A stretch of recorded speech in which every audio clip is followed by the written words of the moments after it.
Boa noite a todos, que a graça e a paz do nosso Senhor seja com cada um de nós nessa noite. Nós estamos nesse feriado de Carnaval e o nosso grupo um pouco mais reduzido. Muitos em viagem, muitos em retiro, mas nós temos um desafio essa noite. Nós somos chamados a cultuar ao Senhor, nós que estamos aqui, a meditar na Sua palavra nesse exato momento. E se você nos visita, seja muito bem-vindo. Nós queremos pensar a respeito de um tema. Na semana passada nós tivemos uma conferência que tratou do tema A Mente de Cristo. Envolvia os alunos da Escola de Teologia Charles Spurgeon, mas era para toda a nossa igreja. E pela manhã nós tocamos em um assunto que o pastor Anderson me convidou a refletir novamente sobre ele, neste culto noturno, que envolve a idolatria. Mas não apenas a idolatria seria um tema para essa noite. Eu penso que é muito mais oportuno que nós pensemos nesse tema da idolatria, que é algo que aparece tanto nas Escrituras, considerando o papel do discipulado. Eu gostaria que você mantivesse a sua Bíblia já aberta em Mateus, no capítulo 28. Texto bastante conhecido da maioria de nós, daqueles que professam a fé em Cristo.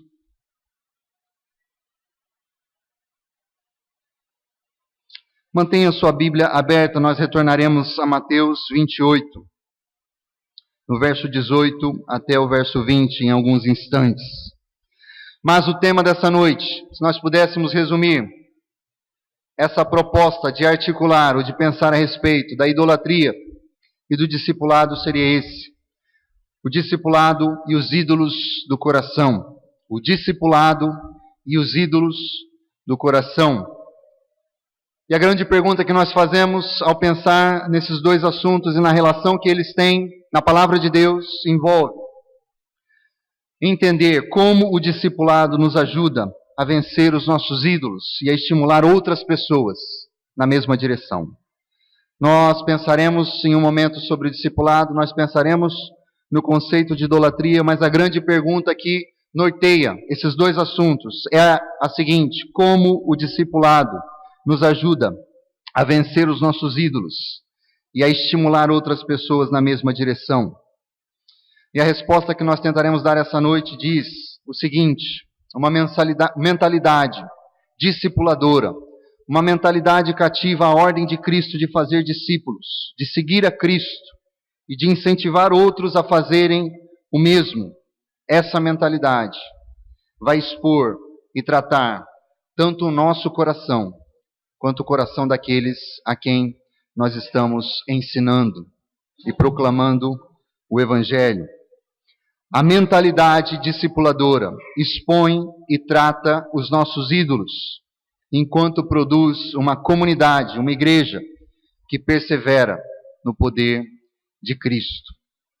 Agora nós podemos entrar no texto em Mateus 28, a partir do verso 18. E assim nos diz a palavra do Senhor. Jesus se aproximou deles e disse: toda a autoridade no céu e na terra me foi dada. Portanto, vão e façam discípulos de todas as nações, batizando-os em nome do Pai, do Filho e do Espírito Santo. Ensinem esses novos discípulos a obedecerem a todas as ordens que eu lhes dei. E lembrem-se disto: estou sempre com vocês até o fim dos tempos. Vamos orar mais uma vez. Pai bendito, nós te agradecemos pela tua palavra. E nós te agradecemos porque o Cristo ressurreto, aquele que venceu, ele nos chama e também nos comissiona.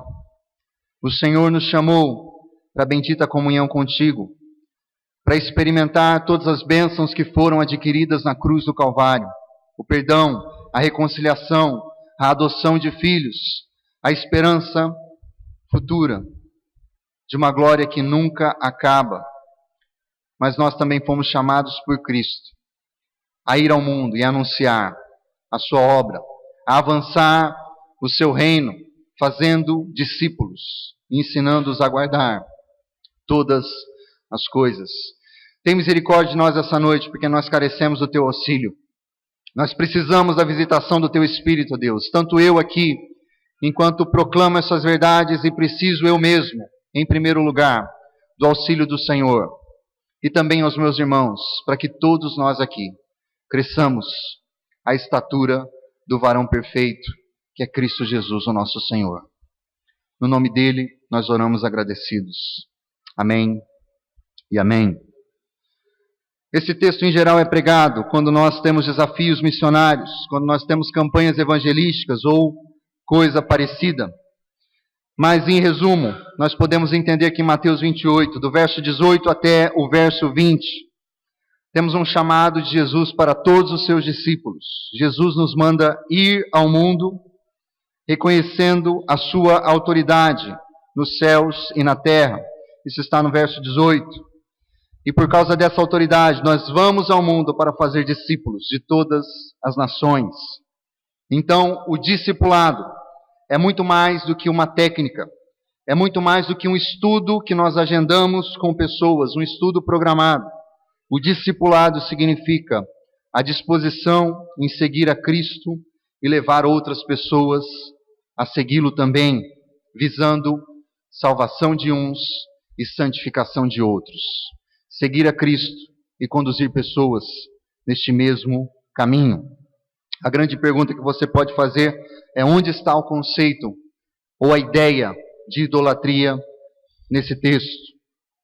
E a idolatria aparece nesse texto quando nós entendemos que ir fazer discípulos envolve todos aqueles que negam a autoridade de Cristo, a autoridade que Cristo tem sobre os céus e terra. Por isso, o discipulado estabelece o conhecimento, a submissão, o ensino de todos os mandamentos de Cristo, em uma luta constante para que a palavra de Cristo governe os nossos corações e o coração daqueles a quem pregamos. O poder de Cristo garante, ele disse isso, está conosco, o poder de Cristo garante que a comunidade dos verdadeiros adoradores, aqueles que invocam o nome do Senhor Jesus, ela pode perseverar no poder dele até o final dos tempos. E nós vamos tentar destrinchar todos esses tópicos que nós já listamos aqui logo no início. Mas se você fosse definir discipulado, talvez pensando e ouvindo o tanto que essa palavra é repetida, nos nossos contextos eclesiásticos, a palavra discipulado já se desgastou, porque toda vez que se fala em discipulado surge um novo modelo de igreja. Mas qual é a definição bíblica de discipulado? O que a palavra de Deus espera de nós quando fala de discipulado? E nós vamos extrair algumas coisas desse texto que contradizem a grande mentalidade que nós assumimos muitas vezes. E nós precisamos meditar naquilo que Jesus nos diz sobre discipulado e demonstrar que o texto bíblico não enquadra muitas das nossas expectativas sobre discipulado. Então, em um primeiro momento, eu gostaria de pensar com você do que esse texto não trata quando ele nos chama, quando Cristo nos chama a fazer discípulos. O que não é o discipulado, segundo as palavras de Cristo nesse texto. Em um primeiro momento, eu quero que você pense comigo que o discipulado não é uma técnica a ser aprendida. E muitas vezes nós queremos técnicas que facilitem o nosso trabalho. E as técnicas podem ser boas em alguns contextos, mas o discipulado não pode ser resumido em uma técnica de dizer coisas para as pessoas, de listar apenas alguns versículos, de fazer alguma coisa que, no final das contas, eu posso dizer: o discipulado acabou. As técnicas ajudam, como eu disse, mas a ordem de Jesus, como nós vemos nesse texto, recai sobre toda a igreja, e não em um grupo de especialistas, não em um grupo de técnicos que pode ensinar pessoas a fazer o discipulado, não em um grupo que tem habilidades específicas, não em um artifício discipulador. Não é o caso dos pastores e nem dos evangelistas ocuparem a posição de discipuladores, porque nada disso pode resumir o mandamento de Jesus, que é muito amplo. O mandamento de Jesus nos diz sobre uma obra que é continuada e uma obra que diz respeito a ensinar todas as coisas que Ele nos deixou. Então nós não podemos confundir o mandamento de Jesus com a habilidade de ensinar, com técnicas de ensinar, com técnicas de persuasão, com técnicas de liderança. E se você passou em alguns contextos eclesiásticos, talvez você já tenha visto isso. Vamos fazer um curso de discipulado e você só recebe técnicas, mas ninguém define exatamente o que é discipulado na Bíblia. E a grande definição que nós encontramos aqui é que todos, não somente os especialistas, ou aqueles que se dizem especialistas, todos, não somente os pastores ou os líderes, devem avançar em todo o mundo, fazendo novos discípulos e ensinando-os a guardar todas as coisas. Então não se pode resumir tudo isso, a amplitude da ordem de Cristo, em uma técnica. Esse é o trabalho e é uma luta de uma vida inteira. O discipulado envolverá a sua vida inteira e envolverá a vida inteira de outras pessoas que você alcançar com a mensagem do Evangelho. Então, o discipulado não é uma técnica. Um segundo ponto, para nós removermos o caminho. O discipulado não é um programa de visitas ou um programa de culto, nem mesmo um modelo eclesiástico, como eu falei no início. Quando nós confundimos o discipulado com um programa de visitas, olha, eu vou fazer um discipulado e marco alguns encontros e a coisa se encerra, nós podemos deixar de lado que ele é parte constante da vida cristã. Ele nunca se encerra, nem na vida daquele que discipula, nem daquele que está recebendo o discipulado. E quando nós resumimos o discipulado a um estudo, ou a um culto, ou a um programa, um suposto programa discipulador, nós esvaziamos as palavras de Cristo. E muitas vezes, na mentalidade do membro da igreja, isso serve como desculpa para eu poder terceirizar a minha responsabilidade. Quando isso recai sobre todos nós. E muitos confundem discipulado com modelo de igreja por causa disso. A nossa igreja é discipuladora. Todas as igrejas deveriam ser discipuladoras.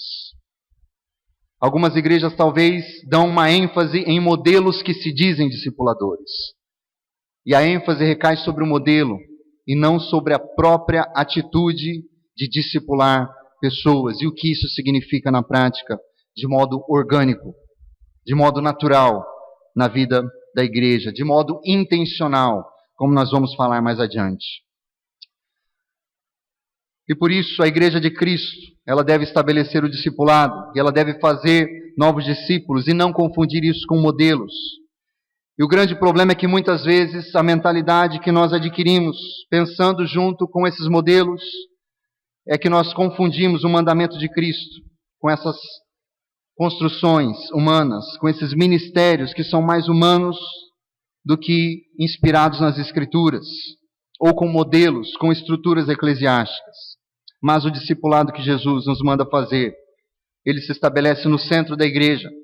Ele vai produzir novos discípulos. Esses novos discípulos irão se batizar, mas ele não se resume a uma programação da igreja.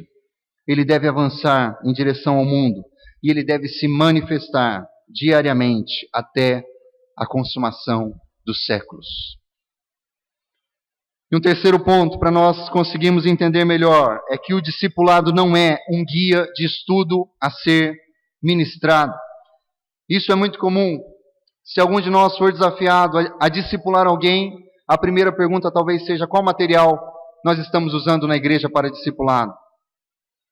E os materiais não são necessariamente ruins. O problema é quando nós reduzimos o discipulado à leitura de um livreto, à leitura de uma apostila, a uma série de estudos conduzidos, porque isso significa juntar as duas opções anteriores que nós falamos.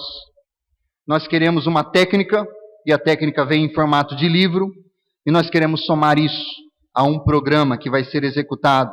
Ou você se reúne em grupo, ou você faz visita nos lares, ou as pessoas se reúnem, ou nós fazemos algo que seja 1 a 1, mas sempre utilizando um guia de estudo, um modelo. E essa visão falha de diversas maneiras, porque ela simplifica a amplitude do mandamento, como nós já vimos antes. Nós não ensinamos mais a guardar todas as coisas, não pensamos mais que o discipulado é para a vida toda. Mas ela também acrescenta um segundo erro. Ela torna o discipulado um mero mecanismo, uma estrutura de atividades. Mas o discipulado, como nós já falamos aqui, ele é parte da vida da igreja constantemente. A pergunta é, o que é o discipulado então? De maneira muito simples, você não vai ter dificuldade de entender isso. O grande desafio é executar isso. O grande desafio é experimentar essa verdade nas nossas vidas. E o discipulado é, em primeiro lugar, uma disposição em seguir a Cristo. É um desejo pessoal, daquele que reconhece que Cristo tem toda a autoridade no céu e na terra. E a dimensão nos céus e na terra apontam para o fato de que mais do que vir aos cultos dominicais, mais do que participar das atividades da igreja, eu estou ligado a um Senhor que governa sobre todas as coisas. E a pergunta para nós sempre vai ser essa: você tem desejado mais de Cristo? Mais semelhança com Ele, no seu caráter, nos seus afetos, nos seus desejos, nos seus pensamentos e em todas as áreas da sua vida, porque Ele tem autoridade nos céus e na terra. Nós não podemos conduzir outras pessoas nesse caminho sem primeiro avaliar a nossa disposição em seguir a Cristo como esse Senhor exaltado. E talvez algo muito triste possa acontecer quando isso não é uma realidade em nossas vidas. Outras pessoas estão perdendo a alegria de servir a Jesus, porque nós perdemos a nossa alegria em servir a Ele. Então, em primeiro lugar, o discipulado é essa disposição de seguir a Cristo e de submeter toda a nossa existência a Ele. Em um segundo lugar, o discipulado é uma disposição em levar outros a seguirem a Cristo. Sem o primeiro ponto, o segundo nunca irá acontecer. Mas esse segundo ponto mostra para nós que o discipulado, ele é mais que um programa, mais que uma técnica, mais que um modelo de igreja. Ele é intencional. Pois Cristo estabeleceu que nós devemos avançar. Nós devemos ir sobre a vida e em direção aos corações de todos aqueles que não reconhecem que Ele tem toda a autoridade nos céus e na terra. E ao trocar a mentalidade do discipulado de um programa para uma atitude intencional, nós devemos ir intencionalmente. Eu devo programar a minha vida ao redor disso. Eu devo pensar na minha vida cristã com essa atitude. Aquilo que deve ser buscado diariamente. Nós não iremos transferir a responsabilidade para o pastor, para um programa de culto, para uma metodologia, para uma revista ou para qualquer outra coisa. E muitas das estruturas e da dependência dos modelos que nós criamos e que nós vemos à nossa volta têm, na verdade, sufocado o verdadeiro discipulado cristão debaixo de filosofias ministeriais, de métodos elaborados por alguns pastores que só buscam o crescimento numérico. O foco está apenas em ganhar discípulos de todas as nações, e nós devemos pensar nisso muito seriamente. Mas o foco quase nunca está em guardar todas as ordens, todos os mandamentos que eu lhes tenho dado. Então, no altar do crescimento numérico, o coração do discipulado é sacrificado. E não há muitas vezes uma vida espiritual, mas ativismo e pouca preocupação com o estado espiritual real das pessoas diante de Deus. Por isso, em terceiro momento, o discipulado significa um desejo em buscar conformidade com Cristo, em mim mesmo e na vida de outras pessoas. Buscar semelhança com Cristo em mim mesmo e na vida de outras pessoas. O verdadeiro discipulado, ele visa a santificação e a semelhança com Cristo. E John Piper já chocou alguns quando disse que a finalidade da igreja não é fazer missões. A finalidade da igreja é a adoração. Nós fazemos missões para que outras pessoas adorem ao Deus dos céus e da terra. Essa é a grande finalidade. E quando não subestimamos que a ordem de Cristo visa guardar e ensinar todas as coisas, esse é um grande fardo, isso é bastante sério e pesado. O desafio, a santificação, salta aos nossos olhos. Porque se você vai fazer discípulos ensinando a guardar todas as coisas, a pergunta é: nós sabemos todas as coisas? Nós nunca saberemos todas as coisas. O desafio à santidade de Cristo me envolve aqueles a quem eu quero discipular. É impossível ensinar algo que eu desconheço, como é impossível mostrar para outros como guardar todas as palavras de Cristo, se eu mesmo não estou empenhado nessa busca diariamente.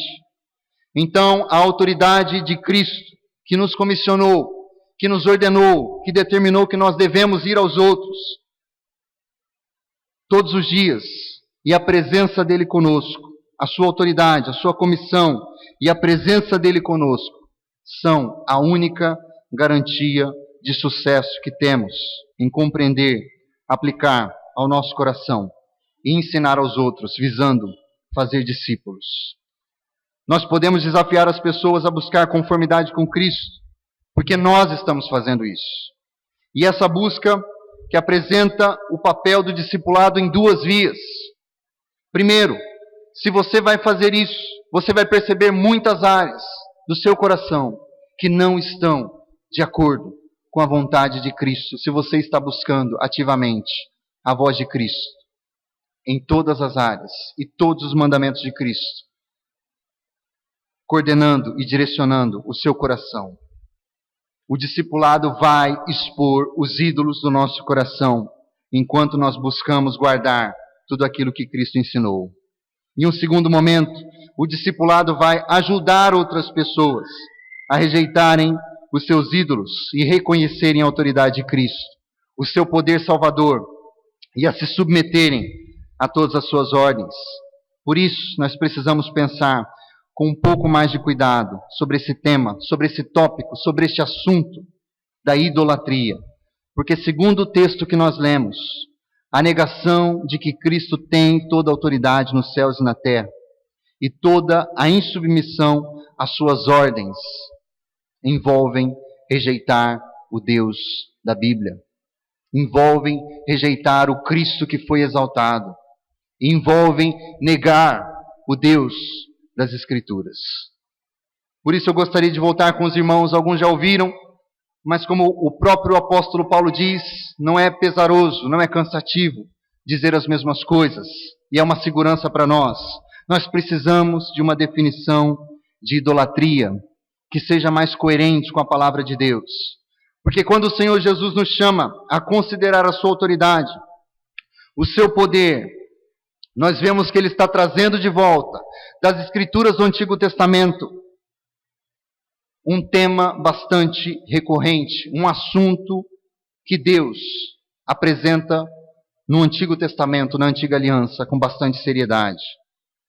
E nós precisamos reconhecer aqui que aquilo que Cristo está nos trazendo, o seu senhorio, a nossa dificuldade em guardar todas as palavras dele, já estava na Antiga Aliança, quando Deus se revela ao seu povo. Eu gostaria que você abrisse comigo em Deuteronômio no capítulo 6, um trecho das Escrituras que nós lemos hoje cedo, para iniciar o nosso culto. Deuteronômio 6, a partir do verso 4. Enquanto nós lemos, pense nisso que Jesus está dizendo. O discipulado envolve ensinar e guardar tudo aquilo que Jesus disse e estabeleceu e ordenou. E assim diz a palavra do Senhor, Deuteronômio 6, verso 4. Ouça, ó Israel, o Senhor nosso Deus, o Senhor é único. Ame o Senhor seu Deus de todo o seu coração, de toda a sua alma e de toda a sua força. Guarde sempre no coração as palavras que hoje eu lhe dou. Repita-as com frequência a seus filhos. Converse a respeito delas quando estiver em casa, quando estiver caminhando, quando se deitar, quando se levantar. Amarre-as às mãos e prenda-as à testa como lembrança. Escreva-as nos batentes das portas de sua casa e em seus portões.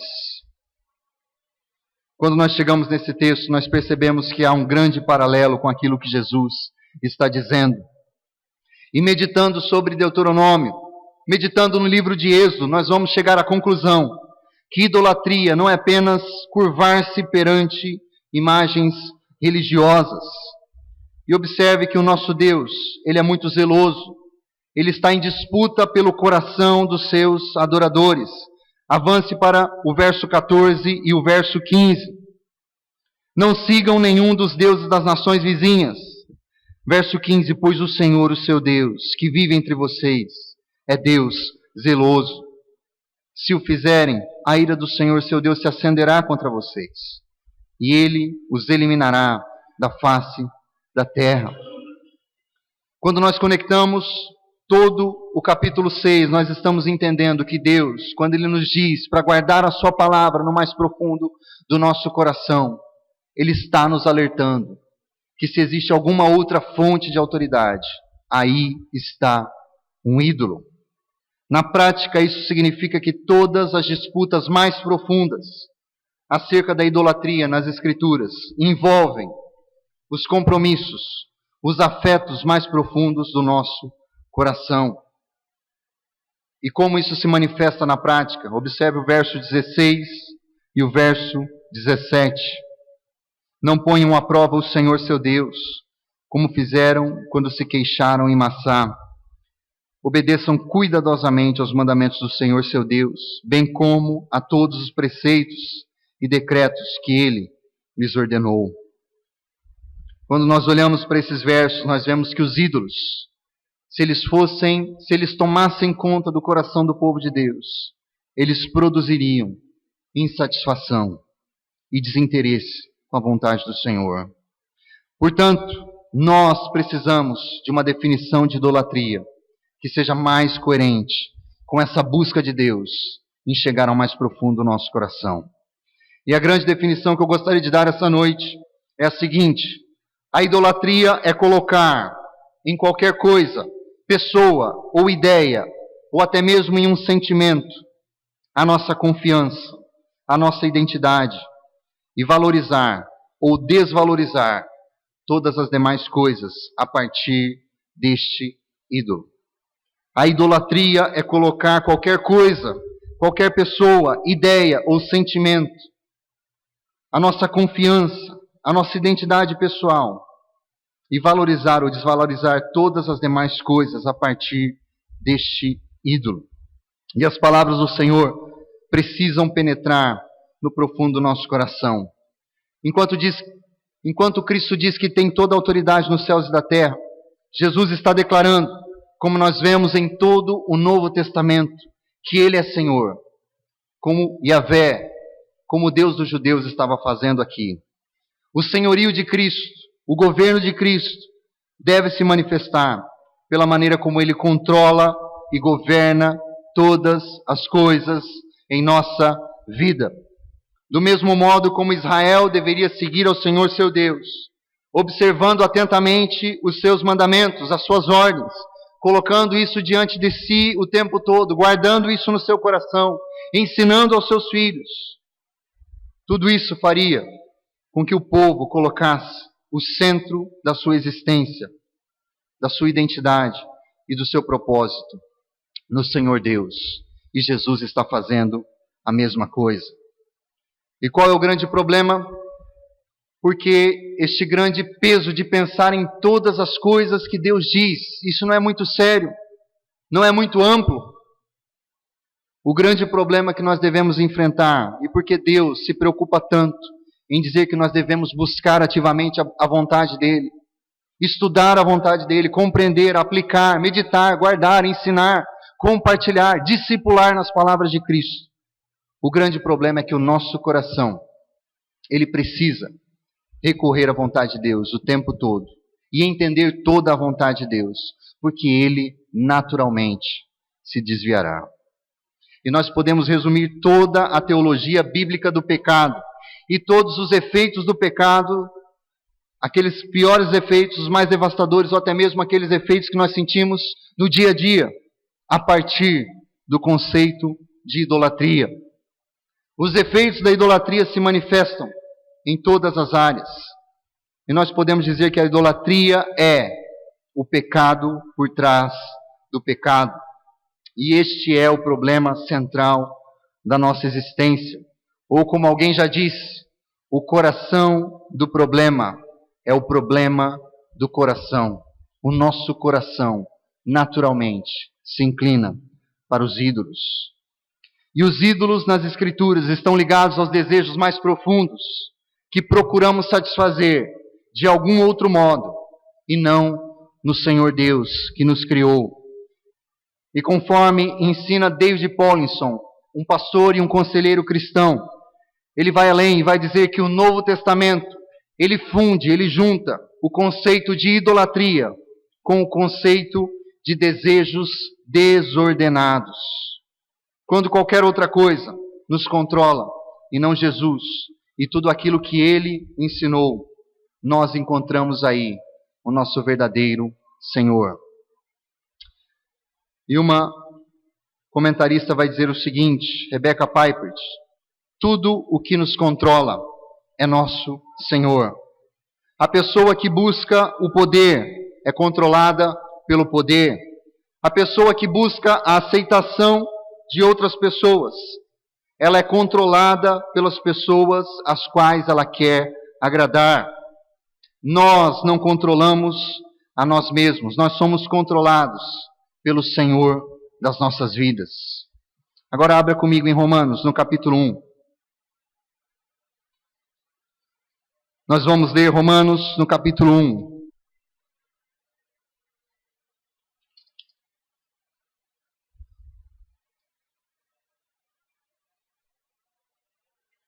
A partir do verso 18.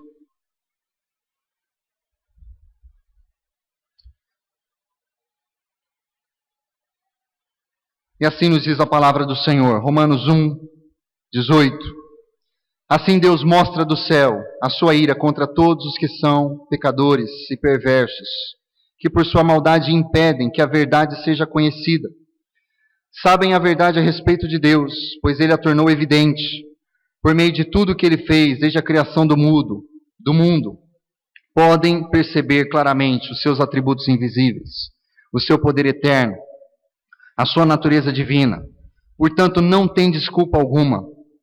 Sim, eles conheciam algo sobre Deus, mas não o adoraram, nem lhe agradeceram. Em vez disso, começaram a inventar ideias tolas. E com isso sua mente ficou obscurecida, confusa. Dizendo-se sábios, tornaram-se tolos. Trocaram a grandeza do Deus imortal por imagens de seres humanos mortais, bem como a de aves, animais e répteis. Por isso Deus os entregou aos desejos pecaminosos do seu coração. Como resultado, praticaram entre si coisas desprezíveis, degradantes com o próprio corpo. Trocaram a verdade sobre Deus pela mentira. Desse modo, adoraram e serviram coisas que Deus criou, em lugar do Criador, que é digno de louvor eterno. Amém. Em Romanos 1, 18 a 25, nós vemos que a grande rebelião da raça humana, de todos nós, é rejeitar a verdade em favor da mentira e estabelecer algo criado no lugar do Criador. Tudo o que Deus criou é bom, tudo deve ser recebido com ações de graça. O problema não é aquilo que nós idolatramos muitas vezes, porque pode ser algo bom, mas o nosso coração, sendo uma fábrica de ídolos, como diz João Calvino, sendo especialista em criar ídolos, ele pode valorizar ou estimar algo além da medida, a ponto de tornar aquilo um ídolo.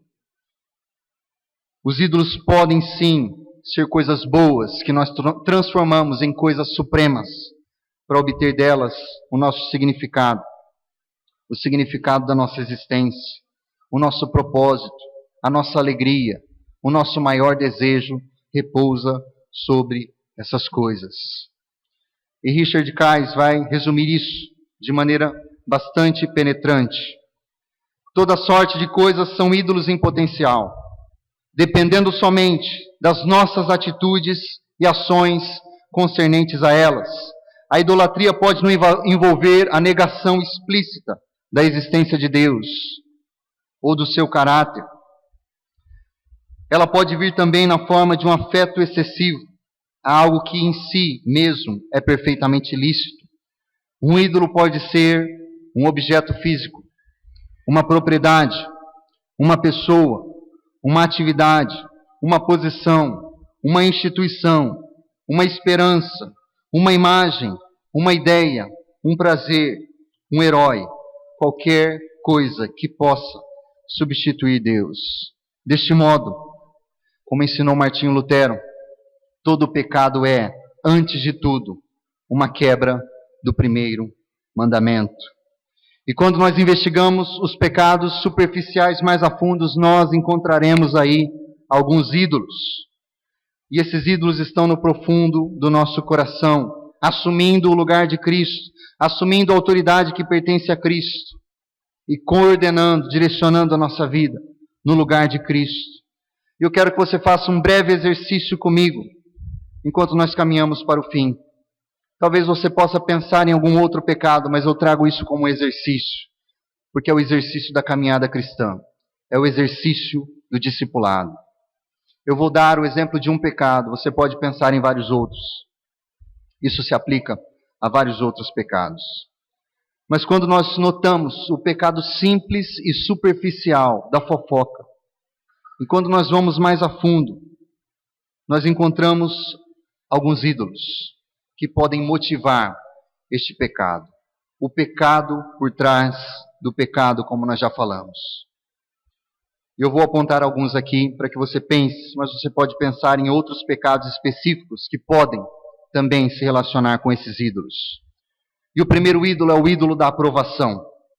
E o ídolo da aprovação diz, no coração daquele que faz a prática da fofoca, ou fala algo para depreciar alguém: eu faço a fofoca, pois eu quero a aprovação das pessoas com as quais eu converso. Enquanto o Evangelho me diz que eu sou aceito por Deus, por causa daquilo que Jesus fez, o ídolo da aprovação, ele produz uma linguagem de depreciação, de fofoca, para que outras pessoas me aprovem. O ídolo do controle diz, eu uso a fofoca como um meio de manipular, de controlar pessoas. Se o Evangelho me diz que somente debaixo do controle de Cristo, vivendo nele, confiando nele, eu posso ser salvo, eu posso descansar, o ídolo do controle me leva a querer controlar situações e pessoas por meio da fofoca. O ídolo da reputação diz, eu quero me sentir importante, então eu vou usar as palavras para rebaixar outras pessoas. Para que eu seja bem visto e bem reputado, eu preciso rebaixar outras pessoas. O Evangelho diz que nós somos tão bem reputados, tão aceitos e tão bem considerados por Deus, que nós fomos feitos juntos com Jesus, filhos, herdeiros. Mas o ídolo da reputação, ele me faz querer ser mais importante aos meus olhos e aos olhos dos outros, e por isso a fofoca é um mecanismo para que isso aconteça. O ídolo da segurança diz, falar dos outros vai disfarçar a minha própria insegurança. Se o Evangelho me diz que eu estou seguro quando confio em Jesus, que ninguém pode me remover das boas mãos de Cristo, o ídolo da segurança me faz fofocar, pois eu desejo estar seguro, tirando o foco de mim mesmo e colocando na fraqueza dos outros. Nós poderíamos avançar em diversos outros ídolos relacionados somente a esse pecado. Os ídolos do prazer, alguém está se dando bem e eu não, eu faço fofoca daquela pessoa. O ídolo do conhecimento, falar dos outros é uma forma de demonstrar que eu sei muito mais. O ídolo do reconhecimento, falar dos outros faz as pessoas prestarem atenção em mim. O ídolo do respeito.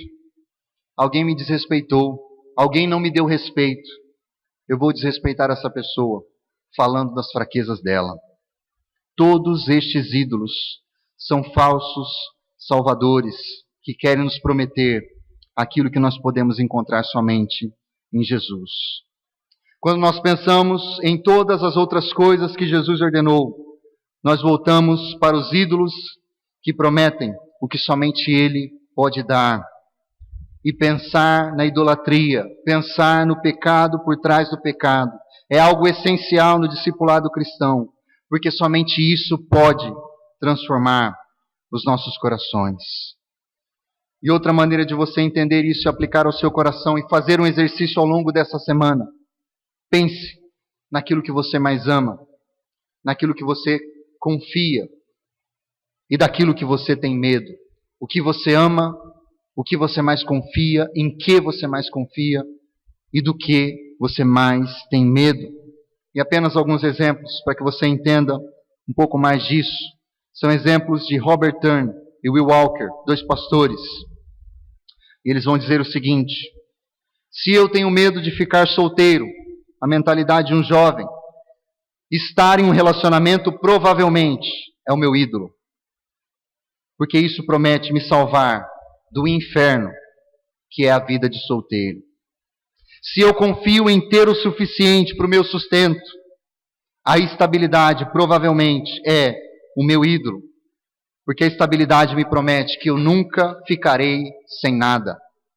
Se eu amo a ordem, a estrutura, o controle, provavelmente é o meu ídolo. Porque se eu estou no comando, eu posso garantir que as coisas continuarão em ordem. E esse é o grande desafio do discipulado. Porque é possível, meus irmãos, que nós passemos uma vida inteira nos arrependendo de pecados superficiais, sem avaliar o nosso coração e descobrir quais ídolos estão por trás deles. E todos esses ídolos negam a Cristo, negam a sua autoridade, negam que suas ordens são melhores para nós. Por isso, resumindo tudo aquilo que nós falamos hoje e caminhando para o fim, nós precisamos aplicar o Evangelho aos ídolos do nosso coração por meio do discipulado.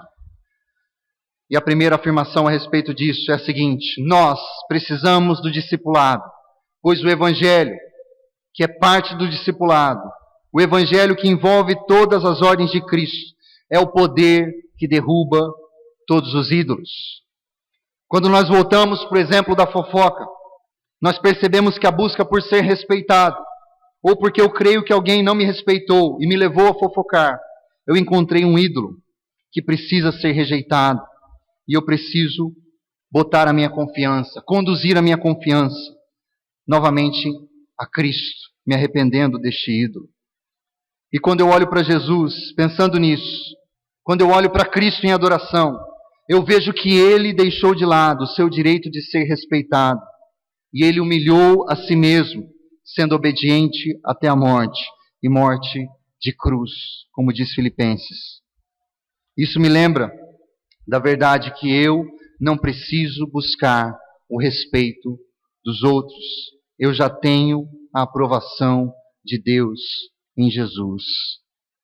Se as pessoas não me respeitarem, isso não tem importância. Deus me livrou da necessidade de exigir que as pessoas me respeitem. Eu posso viver para que Cristo seja honrado até mesmo quando eu busco os meus ofensores e peço que eles abandonem o seu pecado e olhem para Cristo, me preocupando com eles e não com a ofensa que recebi. Nós precisamos do discipulado, pois o discipulado é a guerra sem fim, a guerra que nunca terminará nesta vida, contra os ídolos nos corações que serão ou já foram alcançados. Todo o exercício de buscar ídolos, ele não é solitário na vida cristã e nunca deveria ser solitário. Aqueles que declaram a autoridade de Jesus nos céus e na terra, lutam contra os seus ídolos enquanto anunciam aos outros. Nunca será uma atividade solitária. E o discipulado confronta os nossos ídolos.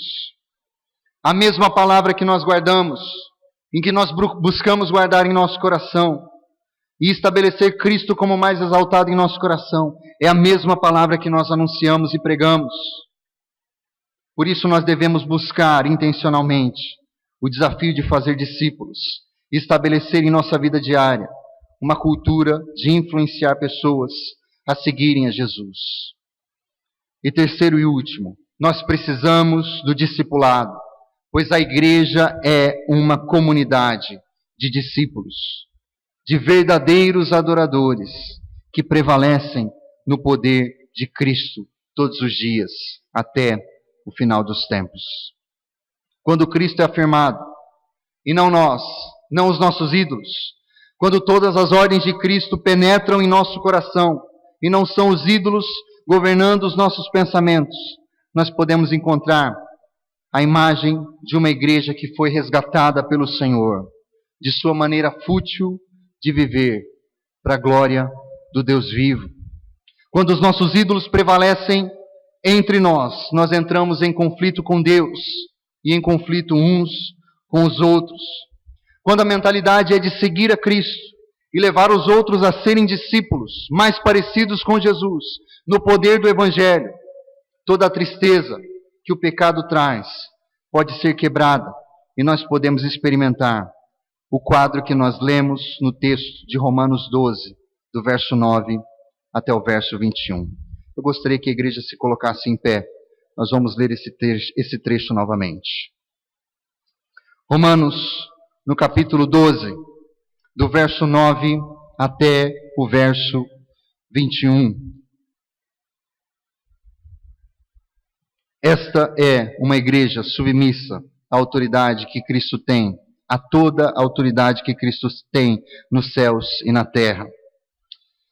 Acompanhe comigo. Verso 9. Amem as pessoas sem fingimento, odeiem tudo que é mal, apeguem-se firmemente ao que é bom, amem-se com amor fraternal e tenham prazer em honrar uns aos outros. Verso 11. Jamais sejam preguiçosos, mas trabalhem com dedicação e sirvam ao Senhor com entusiasmo. Alegrem-se em nossa esperança, sejam pacientes nas dificuldades e não parem de orar.